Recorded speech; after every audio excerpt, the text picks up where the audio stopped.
International Repairs Day. Here's an example of a great thing that needs repairing. This is one of our old Cactus packs. She is real old, probably 15, 20 years. The zip's gone. The rest of the pack is in real good nick. I'm going to replace the zip. To do that, we need to take out all this foam stuff in here. Then I'm going to unpick the zip, and then I'm going to put the zip back in again. It's definitely worth repairing. Like if you had to buy a new one of these, the amount of energy going into putting it together rather than replacing a zip definitely makes it worth it. The great thing about this is the way we have built this, it is relatively easily repairable.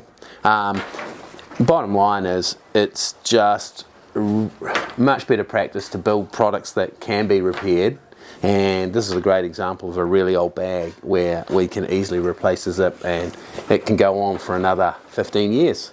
Alright, let's get this repaired.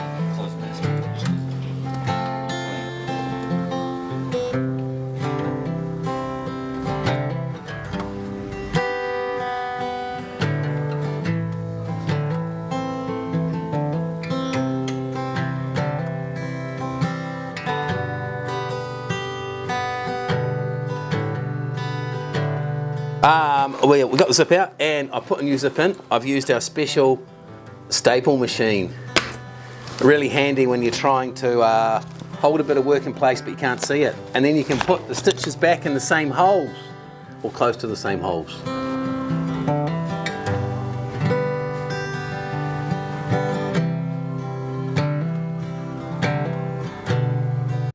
We've managed to get both the zips down provisionally, and all the centers line up and the tail ends line up. So now I'm just going to bind this zip on and top stitch it, then put another row of top stitching on this, put the sliders on, and she'll be good to go.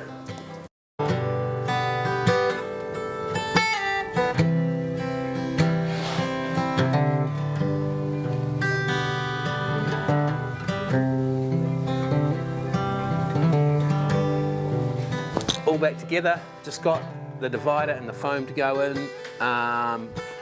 That's really worthwhile. He's got a bag that's going to go for a lot longer.